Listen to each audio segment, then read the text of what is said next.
반갑습니다. 오늘은 19분, 페이지 29쪽입니다. 19분하고 20분을 함께 읽어보고 시작하겠습니다. 페이지 29쪽이요. 책 여기 있어요.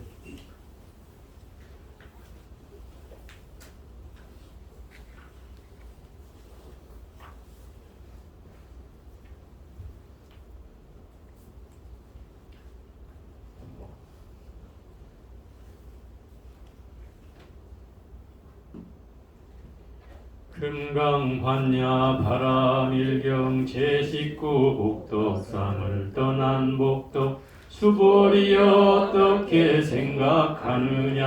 만약 어떤 사람이 삼천대천세계 칠보로 가득 채워보시한다면 그 사람은 그 인연으로서 얻는 복덕이 많겠느냐. 그렇습니다. 세존이시여, 그 사람이 그 인연으로 얻는 복덕은 매우 많습니다. 수보리여, 복덕이 실로 있다면 열애는 얻는 복덕이 많다고 말하지 않았을 것이니라. 복덕이 없으므로 열애는 얻는 복덕이 많다고 말하느니라. 제20색도 떠나고 상도 떠나다. 수보리여, 어떻게 생각하느냐. 색신을 부족한 것으로 열애를 볼 수 있겠느냐. 아닙니다. 제존이시여, 색신을 부족한 것으로는 열애를 볼 수 없습니다.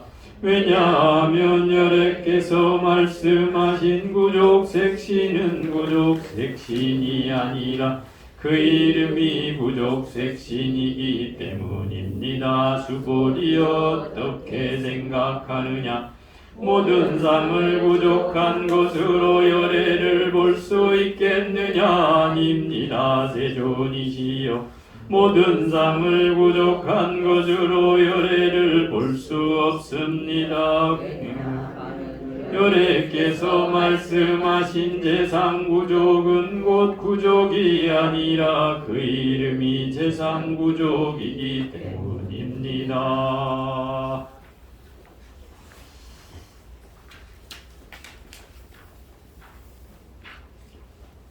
저번 시간에는 이제 18장 일체 동관분에 대해서 했습니다. 이 18장을 잠깐 요약하면 한 몸으로 세상을 보는 부처님의 눈에 관한 얘기가 여기에는 실려 있고요. 일명 오안이라고 해서 부처님 눈에는 5가지 눈이 있다. 첫째는 육안으로 우리 육신의 눈과 비슷하지만 이 부처님의 육안은 허상과 실상을 구분할 수 있는 눈이 있다. 그것을 육안이라 하고, 또 두 번째는 천안이어서 천안은 하늘을 꿰뚫어 볼 수 있는 눈을 가져서 천안통, 천이통 하는 그런 그 신통력을 가진 눈을 말한다.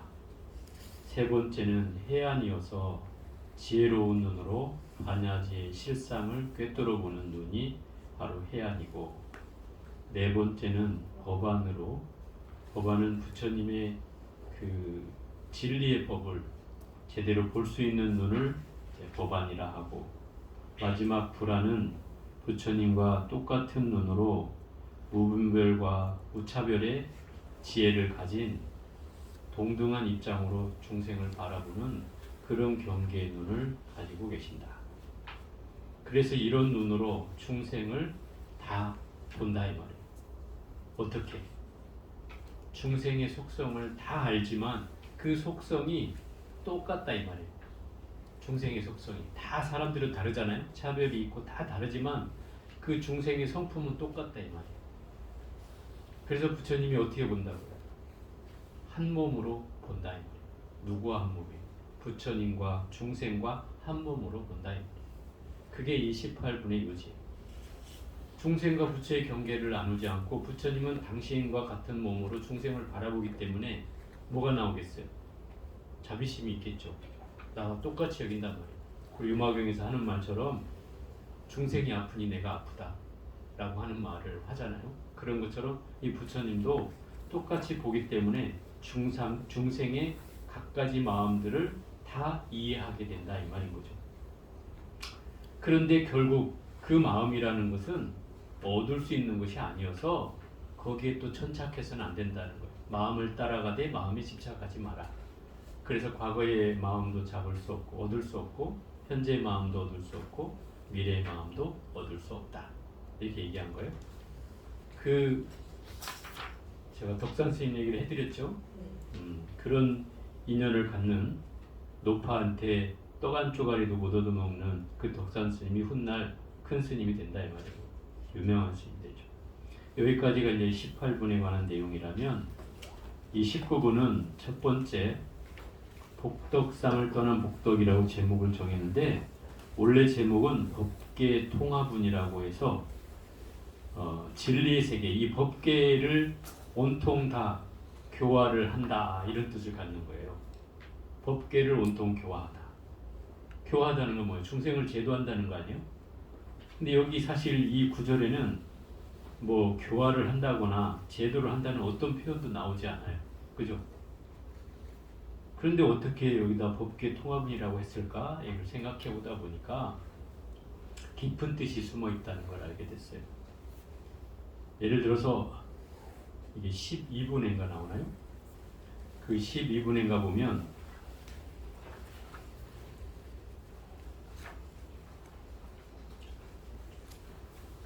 12분이 아니구나. 이게 11분인가요? 11분인가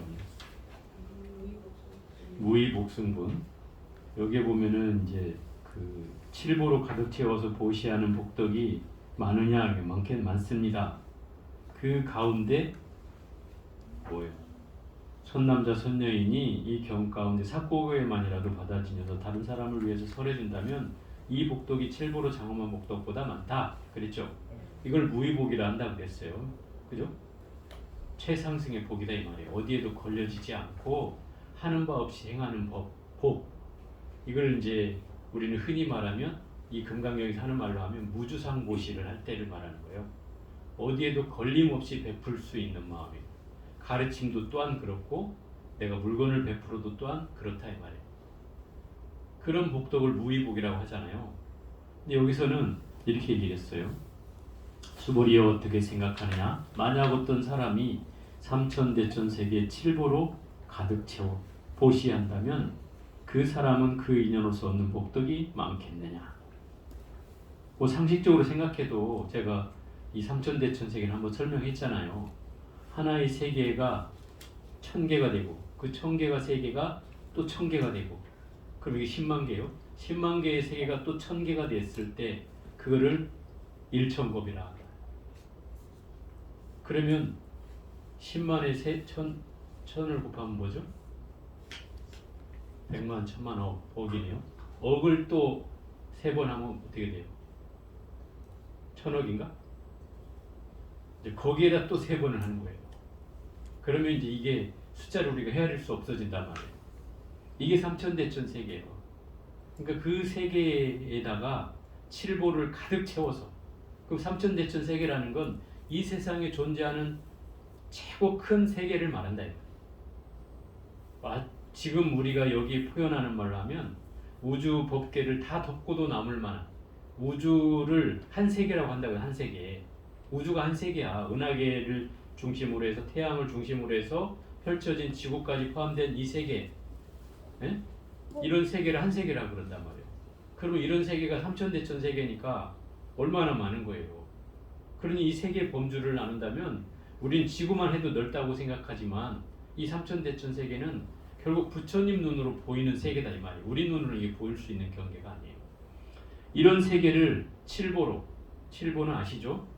금은, 유리, 자금, 한호, 산호, 호박, 진주 뭐 이런 등등의 보물을 칠보라고 했어요. 칠보. 그 칠보로 여기를 가득 채운다 이 말이에요. 그러면 칠보라는 말은 어떤 말이냐면 세상에 가장 진귀한 보물로 이 삼천대천 세계를 다 채운다면, 그러면 거기 있는 공덕을 가지고 사람들에게 그 채운 그 칠보를 나눠준다면 공덕이 많겠느냐 적겠느냐 이렇게 물어보는 거예요. 그럼 당연히 많겠죠. 그죠? 여러분들이야 뭐 베풀려도 베풀 게 없다고 하잖아요. 선생님 저는 베풀 게 없어서 그래서 제가 남들한테 못 베풀어요 이렇게 얘기하는데 이게 착각이죠. 대단한 착각이에요. 금강경에 보면 나오는 게 그거예요. 여기에선 칠보로 장엄한 공덕보다 뭐가 크다 그래요. 삭국의 하나라도 내가 전해줄 수 있다면 그 공덕이 칠보로 장엄한 공덕보다, 항아사 모래알 숫자만큼의 숫자보다, 또 여기서 나오는 삼천대천 세계에 칠보를 가득 채우는 것보다 훨씬 크다 그러잖아요. 그 인연으로 얻는 복덕이 많겠느냐? 그렇습니다. 세존이시로. 그 사람이 그 칠보로 가득 채워서 보시하는 그 인연으로 얻는 복덕은 매우 많습니다. 이것은 이제 형상이 있는 복덕이죠. 이걸 유루의 복이라고 하는 거예요. 유루복. 한계가 있는 복이란 뜻이에요. 더 이상 내가 깨달음을 얻을 수 있는 그런 경계는 아니고 집착과 어떤 형상의 것들이 남아있는 복을 유루복이라고 해요. 그래서 세속에서 짓는 복을 주로 유루복이라고 해요. 유루복. 왜 세속에서 짓는 복이냐면 세속에 있는 사람들은 물건을 베풀고 하는 것이 상의 없이 베풀기는 쉽지 않잖아요. 그죠? 내가 베푼 바 없이 베푸는 마음이 일어난 사람이 많지 않다 이 말이에요. 설사 그렇다 해도 그런 마음에 집착을 내려놓기가 쉽지 않다 이 말이에요. 그죠? 여러분 누군가에 뭔가를 줄 때 그 주는 마음이 이것을 꼭 그 사람이 썼으면 하는 마음을 가지면 이것도 벌써 이제 집착이 들어간 거예요. 그죠? 스님 이거 꼭 스님만 드세요. 이러고 주면 이게 참 곤란하다 이 말이에요. 예를 들어 내가 필요 없는데 그걸 받았어요 나는. 그럼 스님만 드세요 그러면 어떻게 돼요? 내가 이 말빛을 받았어요 이미. 그럼 내가 먹어야 되잖아요. 근데 나는 이게 필요가 없어. 그럼 어떻게 해요? 물론 먹는 신용은 합니다. 맛은 봐요. 그리고 다른 사람한테 줘요. 내가 필요가 없으니까. 네? 그런 거예요.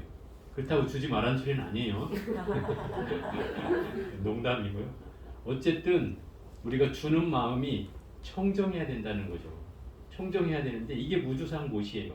그런데 이 중생계는 서로 주고받는 그런 기대치가 있어요. 그죠? 줄 때는 뭔가 저 사람도 나한테 주지 않을까 하는 마음도 있고 또 설사 그런 마음이 없더라도 내가 주고 나서 뭔가가 안 오면 또 서운하기도 해. 그잖아요. 서운해.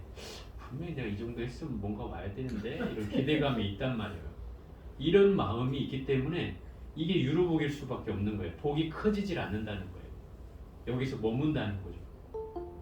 그래서 이제 그 세속의 복력으로는 실로 이렇게 나오잖아요. 수보리여 복덕이 실로 있다면 열에는 이 삼천대천 세계의 칠보로 장엄한 그 가득 채워서 보시하는 그 복덕이 많다고 말하지는 않았을 것이다. 실로 복이 있다. 이 얘기는 무슨 얘기냐면 실상으로 보면 이 복이라는 건 유로복에 불과하기 때문에 이 복이 많다고 할 수는 없는 것이다 이 말이에요. 이게 왜? 이런 복은 오래 가지를 못한다 이 말이에요. 세세생생 갈 수가 없어. 우리가 흔히 하는 말을 그런 말 하잖아요. 부자는 3대를 간다. 응? 근데 요새는 3대도 안 간대. 사람들이 하는 얘기가 그래. 3대도 안 간대. 물론 지금 현재 그 우리나라 대기업들 보면 3대는 왔어요. 그런 대기업들은 3대는 왔지만 그 대기업 몇 개를 빼놓고는 3대 가기가 쉽지 않다 이 말인 거죠.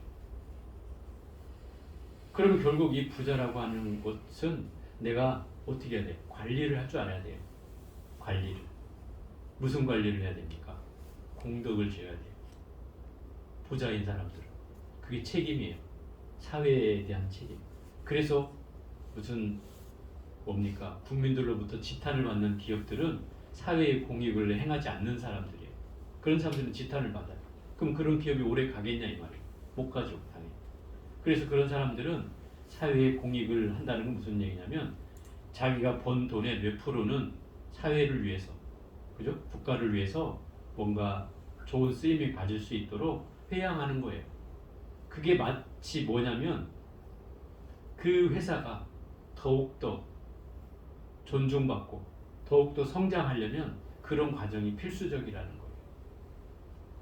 그래서 옛날에 어떤 스님이 그 얘기를 하셨어요. 삼성이 잘 되는 이유가 뭔지 아느냐? 이렇게 얘기한 스님이 계셨는데, 원래 그 삼성은 그 고래로 이 불교 신자였어요. 아버지 이병철 회장으로부터 이건희 회장까지 다 불교 신자였어요. 근데 저 홍라희 여사가 이렇게 들어오면서 원불교를 이렇게 싹 바뀌었죠. 49제도 어쨌든 절에서 지냈잖아요. 근데 그분이 이병철 회장이 돌아가셨을 때 직지사에서 49제를 지냈어요. 그래가지고 그 49제를 지내고 나서 그 스님한테 찾아온 49제는 뭐 또 성대하게 할 거 아닙니까? 그건 뭐 따로 차치하고 절에 무엇을 좀 해줬으면 좋겠습니까?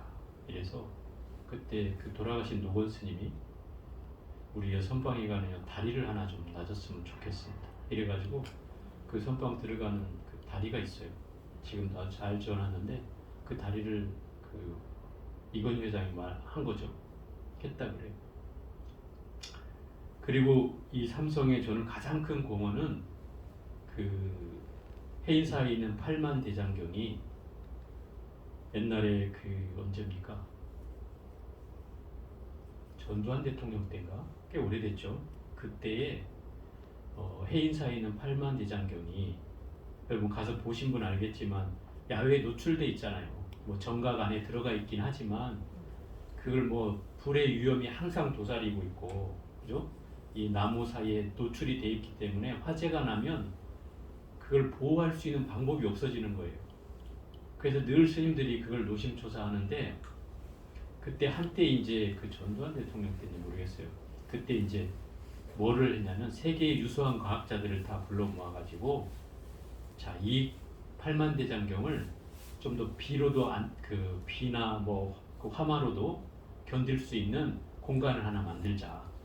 그리고 뭐 비바람이 불어도 괜찮고 뭐 눈이 와도 괜찮고 불이 나도 괜찮은 곳에다가 이 8만 대장경을 보관하자. 그래서 그 해인사 안에 그런 건물을 지었어요. 실제로 지었어요. 그리고 거기에다가 습도와 뭐를 조절하는 그걸 집어넣어서 충분하게 이 과학적인 방법들을 다 강구해가지고 그 건물을 지었어요. 그리고 거기다 8만 대장경을 다 옮겨놨는데 한 달도 안 가서 습기가 차고 곰팡이가 피는 거예요. 어떻게 했겠어요? 다시 원래대로 돌아간 거예요. 그 자리에. 아무리 유수한 지금 21세기가 됐는데도 그 건물이 세워졌을 때에 그 과학적인 방법을 넘어설 수가 없는 거예요. 지금도. 그리고 결국 그 건물은 선방에서 지금 큰 방으로 써요. 못해가지고 결국. 그러니까 지금 뭐 밝혀진 내용만 얘기해도 그 장경각이 딱 700m 지점에, 해발 700m 지점에 세워져 있어요. 이 700m 지점은 더위와 추위가 만나는 장소에 700m 정도 올라가면 여러분들이 여름에는 되게 시원하다 이렇게 느껴요. 근데 좀만 있으면 너무 썬듯한데 추운데 이렇게 느낄 정도예요. 이게 습기도 있고 약간의 따뜻한 바람도 올라오는 그런 곳이에요. 근데 일설에는 이런 얘기가 있었어요.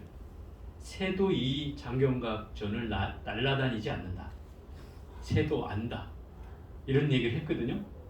근데 그 얘기를 가만히 곱씹어 보니까 그걸 과학자들이 연구를 해서 밝혀낸 건데 기류가 바뀌는 곳이라는 거예요. 그 곳이. 그러니까 새가 그곳을 날아갈 리가 없죠. 기류가 바뀌니까 잘못하면 추락할 수도 있고 하니까 안 날아다니죠, 당연히. 근데 이게 뭔가 과학이 숨어 있는 거였어요. 우리는 설화로 들려졌던 얘기였는데 그런 얘기가 숨어져 있는 거죠. 그런데다가 이게 위에 있는 정각하고 아래에 있는 정각이 차이가 있어요. 문의 구조가 달라요. 창살이 예를 들어 남쪽에 있는 창살은 밑에가 좁고요, 위에가 넓어요.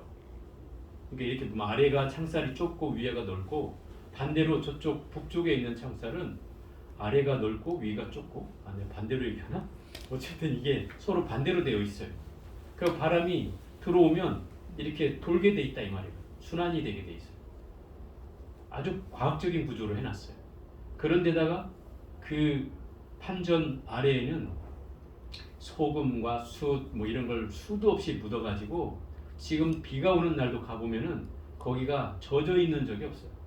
바닥이 노출돼 있거든요. 물론 정각이 뭐 기와가 처마가 있긴 하지만 그러나 이게 창살만 있을 뿐 뭐 막아진 게 없기 때문에 비가 들이치면 어때요? 습기를 먹을 수밖에 없죠. 그런데도 비가 떨어지면 금세 말라요. 그러니까 이게 숯과 그 소금이라는 것이 그런 역할을 하는 거죠. 그러니까 지금 뭐 1000년을 넘게 흘러와 있어도 이게 곰팡이도 나지 않고 너무나 적절한 공간에 있는 거예요. 다만 이 불에 취약할 뿐이죠. 그러면 팔만대장을 어떻게 보호할 것인가? 이걸 고민하다가 생각해낸 게 그러면 이 자료라도 우리가 디지털로 하자. 디지털로 하자. 그래서 이 삼성에서 그걸 디지털 대장경을 만들어 준 거예요. 그걸 전부 다 그 디지털 작업을 하는 게 얼마나 오랜 시간이 걸렸겠어요. 꽤 오랜 시간이 걸렸어요. 그래가지고 그것을 디지털 대장경을 만들어서 전에 그거를 기사를 했죠. 저는 이 공덕이 삼성에겐 제일 큰 공덕이라고 저는 여겨요. 왜냐하면 이 8만 대장경이라는 것은 그 우리 6.25 때도 소실될 뻔했어요. 그 폭격 명령이 내려왔는데 공군의 그 사람이 제 이름은 까먹었는데 제 군에 있을 때 들었던 내용인데 그분이 그 해인사에 빨치산 그 저기들이 막 무장공비들이 숨어서 거기 워낙 산골이 깊으니까 거기에 잠입하고 있으니 그걸 소탕하기 위해서 그 절에 폭격을 명령을 한 거예요. 근데 그 공군 그때 대위인가 한 사람이 가다가 그 계곡에다가 막 폭탄을 2발 던지고 그냥 했다고만 한 거예요. 거짓복을 한 거죠. 그 사람 사실 그게 알려졌으면 영창에 갔겠죠.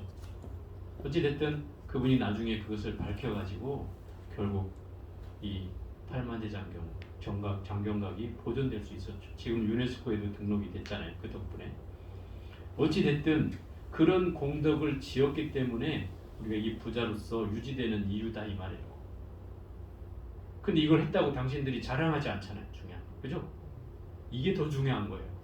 이게 상이 없는 거죠. 해도 햄바가 없이 하는 거예요. 그러니까 그 공덕은 어때요? 무량해지는 거예요. 무량해지는 거예요. 그런 공덕을 지어야 돼요. 남들 보여주는 공덕을 짓는 것은 누구 앞에 와서 사진 찍고 뭘 줬다고 뭐 어디 가서 막 자랑하고 이런 거는 절대 큰 공덕이 되지 못해요. 이건 유루복이라 그러는 거예요. 한계가 있는 복에. 그래서 다른 거라는 거예요.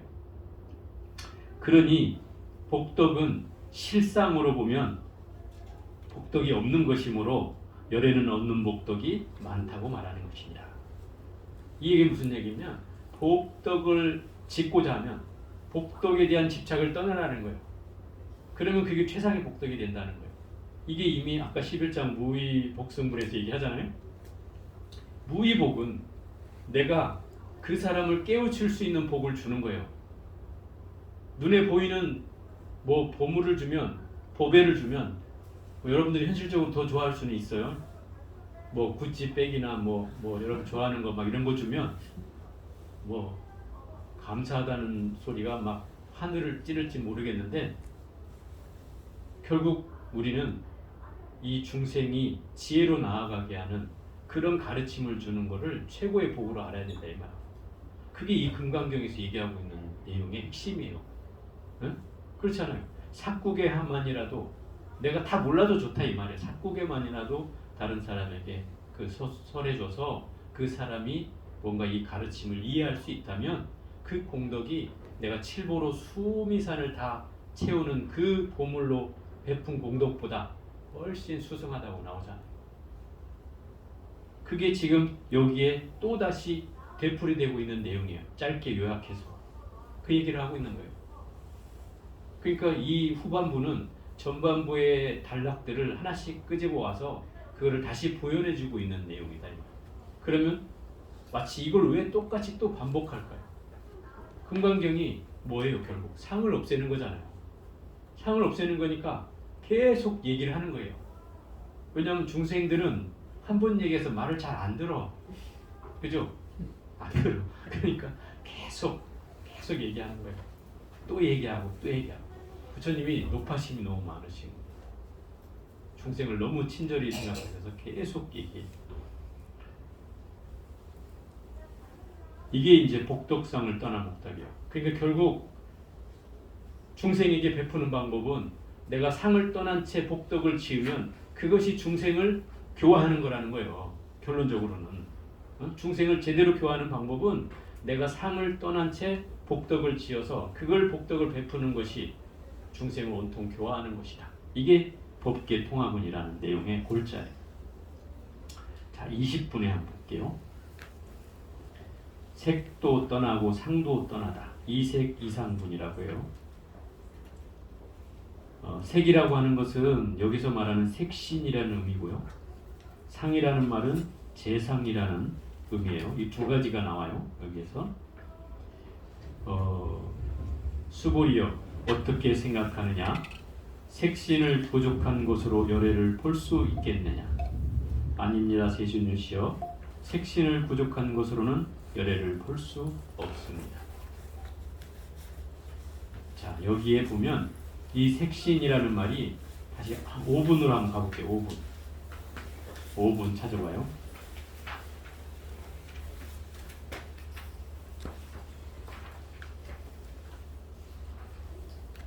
사쪽이네요. 4쪽.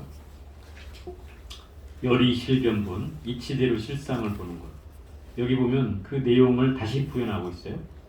가히 몸의 모양으로 열애를 볼 수 있겠느냐? 볼 수 없습니다. 세준이시여. 가히 몸의 모양으로 열애를 볼 수 없습니다. 왜냐하면 열애께 설하신 몸의 모양은 몸의 모양이 아니라 아니기 때문입니다. 부처님께서 수보리에게 이르셨습니다. 이 대목이 바로 이 대목을 또 다시 구현해주고 있는 거예요. 여기서 말하는 신상이라는 것은 여기서 두 가지를 말해요. 첫 번째 등장하는 게 색신이고 두 번째는 재상이 나오는데 이걸 합쳐서 신상이라고 하는 거예요. 몸의 모양, 그죠? 열의실견분에는 그냥 몸의 모양이라고만 했는데 이걸 두 가지로 나누는 거예요. 그럼 색신은 뭐고 이 재상은 뭐냐? 여기서 말하는 색신은 자, 부처님을 형상화할 때 부처님의 모양에는 특징이 있어요. 부처님의 얼굴과 전체 형상에는 특징이 있다 이 말이에요. 그 큰 특징을 32가지 상이라고 해요. 32상이라고 해요. 또 세세한 특징을 80종호라고 해요. 이 두 가지를 합쳐서 상호가 부족하다 이렇게 표현하는 거예요. 부처님 얼굴을 우리는 상호라고 표현하잖아요. 들어봤어요? 그 상호라고 하는 이유는 바로 이 32상과 80종호의 호, 32상의 상 이걸 따가지고 상호가 원만하다 이렇게 표현하는 거예요. 그럼 부처님이 상호가 원만하다는 것은 32상이라는 큰 특징 32가지와 세세한 특징 80가지가 다 갖추어진 분이다 이 말인 거예요. 그게 상호가 두루 잘 갖춰졌다 하는 거예요. 그럼 부처님을 형상화할 때 이 32가지 특징과 큰 특징과 80가지 세세한 특징을 갖췄느냐 안 갖췄느냐에 따라서 그게 부처님 답냐 안 답냐를 나누는 기준이 되는 거예요. 예를 들어서 부처님은 나발 모양의 머리 모양을 하고 있고, 그죠? 그 다음에 목에는 삼륜의 그 줄이 드리워져 있고, 귀는 어깨까지 내려오고, 그죠? 미간에는 흰토록, 백호가 나 있고, 눈은 내려뜨고 있고, 그 다음에 손은 무릎까지 내려오며, 뭐 가슴은 풍만하고, 또 손발에는 약간의 막이 있고, 그 다음에 손발이 가늘고 길며, 뭐 다리는 종아리는 뭐 그 사슴의 다리와 같이 날씬하고 뭐 이렇게 돼 있다. 뭐 등등의 이런 32가지 특징이 나와요. 제가 다 기억을 못해서 얘기하는데 그런 특징과 또 더 세세한 특징, 뭐 주름이 어떻고 뭐 옷을 어떻게 하고 뭐 이렇게 부처님의 형상을 다 표현하는 말이 있어요. 그런 표현들을 다 합친 게 바로 상호라고 하는 표현인데 여기서 색신은 바로 80종호를 말하는 거예요. 세세한 특징을 가진 80가지의 특징, 이게 색신에 해당되고 그 뒤에 나오는 재상이라고 하는 말은 바로 30 이상을 말하는 것이다 이 말이에요. 이게 다른 거예요. 앞에는 그 신상으로서 이 두 가지를 합쳐서 얘기한 거라면 여기에서 이제 나눠서 얘기하고 있는 거다 이 말이에요. 색신을 부족한 것으로는 열애를 볼 수 없습니다. 왜냐하면 열애께서 말씀하신 구족 색신은 구족 색신이 아니라 그 이름이 구족 색신이기 때문입니다. 이 얘기는 무슨 얘기냐면 이런 거예요. 부처님이 그 시달다 태자로 태어났을 때 그 아버지 정관왕이 아시타 선인이라는 예언가를 불러서 그 아들 시달다 태어난 아들을 보여줘요. 그 사람에게. 왜냐하면 그 사람은 얼굴만 봐도 이 사람의 미래를 볼 수 있는 사람이었기 때문에 그 시달다 태자의 얼굴을 보면서 이 아시타 선인이 막 눈물을 흘리는 거예요. 그러니까 아버지가 걱정하죠. 갑자기 보다 말고 눈물을 흘리니까 왜 우느냐고 막 물으니까 그러는 거죠. 이 시달다 태자는 첫 번째로 이 나라를 인도가 그때 막 16개 나라로 찢어져 있을 때거든요. 이 나라를 무력으로 통일하지 않고 오로지 진리의 법으로서 통일할 수 있는 최초의 군주 그 전륜성왕이 될 것이요. 만약에 그렇지 않고 출가를 한다면 깨달음을 얻는 부처님이 될 것입니다. 이 두 가지를 예언했어요. 근데 이 아버지는 뒤에 말은 안 들어왔어요. 그 말을 들어오지도 않고 전륜성왕이 된다는 것만 꽂혔어요. 거기서 뭐 허인심이 나는 거죠. 그러니까 그때부터 이 아들에게 엄청난 교육을 시키는 거예요. 무슨 저 강남에 뭐 학부모들 하는 건 저리 가라고 왕으로서 배워야 될 교육이 있어요. 우리나라 조선시대도 보면 막 왕이 뭘 하는 막 다 배우잖아요. 그런 것처럼 전부 다 막 무슨 심지어 뭐 천문이라고 그러네. 그 하늘에 관한 그 이치를 깨닫게 해주는 그런 공부까지 하고 모든 공부를 다 할 수 있는 걸 다 가르쳐요. 그래요. 결국 여기서 하는 말이 이런 거거든요. 지금 제가 이 얘기를 왜 꺼냈냐면 전륜성왕이 되거나 부처님이 되거나 간에 이 두 가지가 뭐예요? 30 이상 80종호를 다 갖추었다는 거예요. 전륜성왕이 돼도 30 이상 80종호를 갖추었고 부처님이 돼도 30 이상 80종호를 갖추었다. 이해가 돼요? 그러니까 결국 부처님이 아니래도 이런 전륜성왕도 30 이상 80종호를 갖췄기 때문에 그 색신을 갖추었다고 해서 열애를 볼 수 있느냐 이 말이에요. 아니죠? 왜? 전륜성왕도 똑같으니까 그럼 전륜성왕도 열애라고 해야 되지 않느냐 이 말인 거죠. 그런데 여기서 하는 말이 그 말인 거예요. 그 색신이 다 구족했다고 해서 80가지의 그 세세한 특징이 다 갖춰졌다 해서 그거를 열애로 볼 수 있느냐 이 말이에요. 그래서 볼 수 없다고 얘기하는 거예요. 이해가 되죠? 그러니까 그 이유는 뭐냐면 그 색신을 갖추었다는 것은 그 이름일 뿐이지 그것이 부처님을 정확히 지칭하는 말은 아니다 이 말이에요. 왜?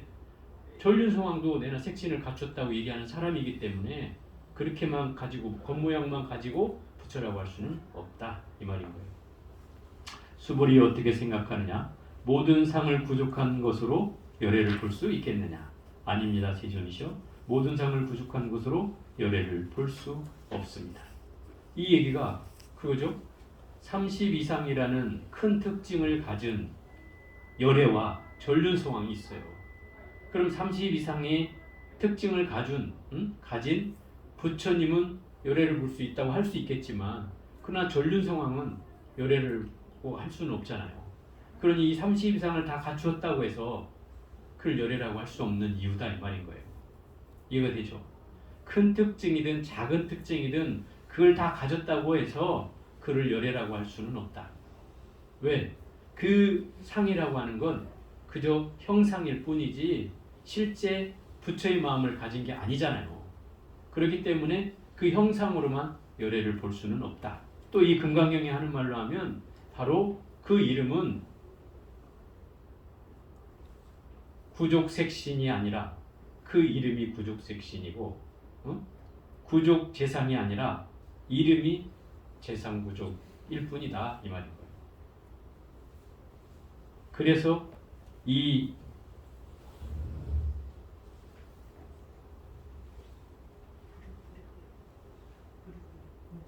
차 좀 빼달라고 하는 것 같아요.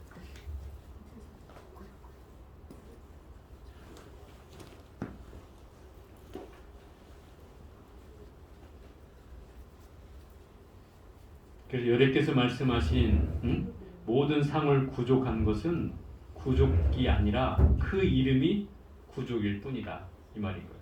이 이름은 그 상이 구족했다는 것이 전체를 얘기하는 게 아니라 열애 자체를 얘기하는 것도 아니고 그 이름일 뿐이라는 거죠. 이 얘기는 이 금강경을 관통하는 논리에 모든 상을 상으로서 여기면 이건 금강경에서 말하는 말을 잘못 이해하는 거죠. 그 상은 상일 뿐이고 이름일 뿐인 거죠. 그럼 그 상을 어떻게 해야 돼요? 상이라고 여기지 않을 때 그때 우리는 열애를 볼 수 있다는 거예요. 그 얘기는 상의 집착을 내려놓을 때 그 상으로서 열애를 본다면 그것은 잘못됐다는 거예요. 예를 들어 이런 거죠. 아마 이게 중국의 그 언제쯤인지 잘 기억은 안 나는데 그 다나 천연선사라는 분이 계셨어요. 이분이 추운 겨울날 어느 절에를 이제 들어가게 된 거예요. 홀망문 메고 추워서 이제 막 어디 오다가 행각을 하고 오다가 겨우 절을 찾아 들어가지고 추위를 녹이려고 절에 갔더니 어디 겨울날이니 뭐 불된 방도 없잖아요. 어디 좀 춥다고 그러니까 저 법당에 가서 자라 그러는 거예요. 법당에 뭐 불이 들어와요? 안 들어오잖아. 근데 옛날에는 법당에도 구들이 다 놓여져 있었어요. 이렇게 구들이. 그 스님이 추워서 벌벌벌벌 떨다가 지네들은 따뜻한 데 자면서 말이야. 개기 왔다고 이렇게 갈시를 한다 싶어가지고 막 뗄감 되는 걸 막 찾아다닌 거예요. 아무리 찾아도 뗄감이 없어. 갑자기 생각난 게 불단에 모셔진 부처님을 본 거예요. 이게 목불이에요 이게. 그러니까 그거를 잘라가지고 떼고 있는 거예요.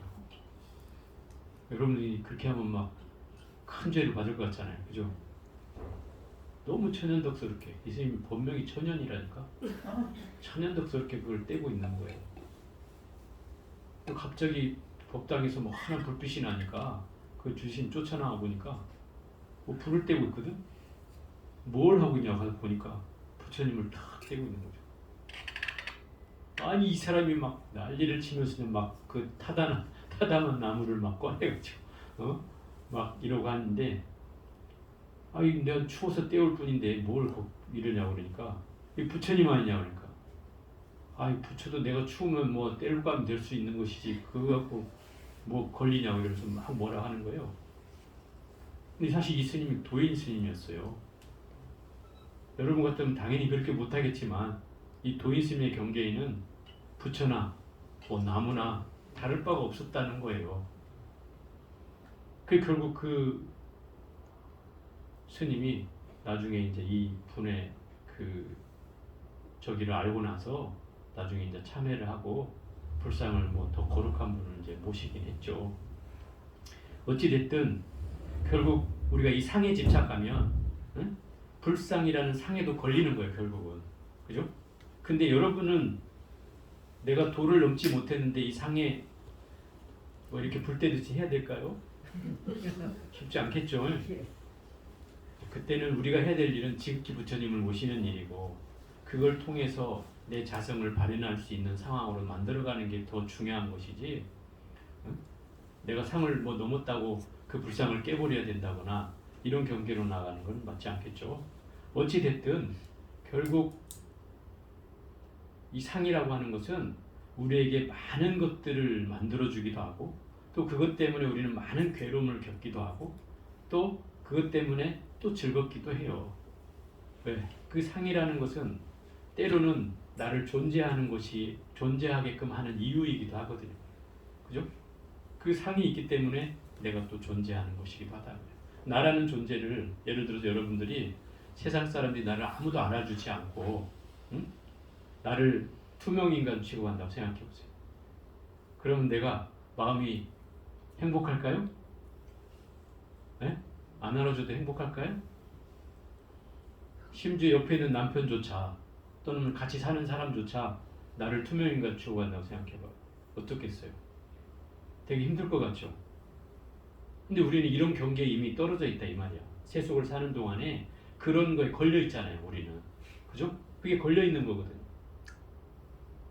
세상 사람이 알아줄 거라는 기대감 또는 식구들이 나를 이해할 거라는 기대감이 있단 말이에요. 우리는.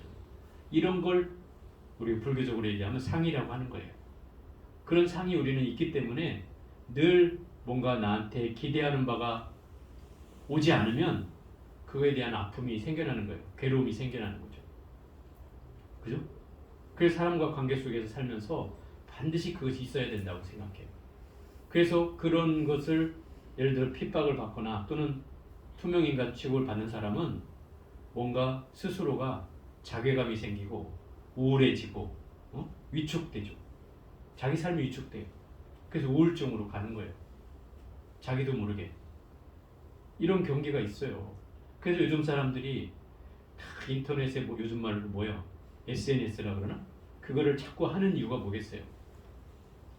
자기의 삶을 통두리째 누군가에게 보여주는 거잖아요. 그죠?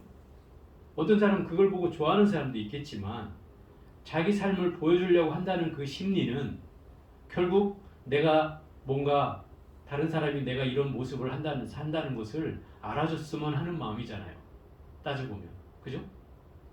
그래서 뭔가 서로가 공유되고 서로 교류한다는 그런 느낌을 받고 싶은 거죠. 혼자 있어도 혼자인 것 같지 않은 삶을 살 수 있다 이런 얘기잖아요. 근데 결국 이것은 따져보면 내가 이런 상에서 헤어나지 못하기 때문에 그런 거예요. 만약에 그런 사람에게 이 SNS가 완전히 폭파되고 나의 글이 매도되고 뭔가 이 사람이 공개적으로 비난의 대상이 된다고 하면 어떻게 될까요? 반대로. 그럼 이 사람은 아마 엄청난 상심에 빠지고 우울증에 빠져서 자기 목숨을 해하려고 할지도 몰라요. 극단적인 선택을 한 사람도 있잖아요. 이런 경우들이 생겨난다는 거죠. 그러니 결국 우리가 이런 외형적인 것에 끄달리기 때문에 정작 우리가 그 상에 걸려서 내 실상을 보지 못하는 것이 된다 이 말이에요. 내 안에는 무한한 보고가 숨겨져 있어요. 나는 세상을 다 갖고도 남을 만한 그런 이 실상이 나한테는 있어요. 누구에게나 있어요. 부처님 이건 선언하시는 거예요. 그런데 우리는 그걸 쫓지 않고 바깥에 뭔가 걸려있는 것들을 쫓아가는 것들이잖아요. 그 바깥에 걸려있는 것들은 유한한 것들이고 그걸 쫓는 것은 결국 유로복이라는 거예요. 한계가 있는 복이에요. 최상의 복이 될 수가 없어요. 결국 우리가 얻을 수 있는 최상의 복은 어디에도 걸리지 않는 내 마음을 공부하는 것이고 또 그 공부는 따져보면 다른 사람에게 베풀 수 있는 마음을 일으키는 거예요. 어떤 상도 갖지 않고 또 그 베품은 시작은 바로 이 금강경의 삭국에만이라도 전해줄 수 있는 마음으로부터 시작되는 거예요. 그것이 바로 이 색을 떠나고 상을 떠나는 그 마음인 거예요. 거기에 걸리지 않을 때 우리는 이게 온전하게 이 금강경에서 얘기하는 내 것이라고 할 것도 없고 나라고 할 것도 없고 상이라고 할 것도 없고 어디에 머물 바도 없는 그런 가운데 내 마음을 내는 것이 가장 중요한 수행이다 이 말이에요. 그게 이 금강경에서 얘기하는 그 내용의 골자잖아요. 자, 오늘은 여기까지 해보겠습니다.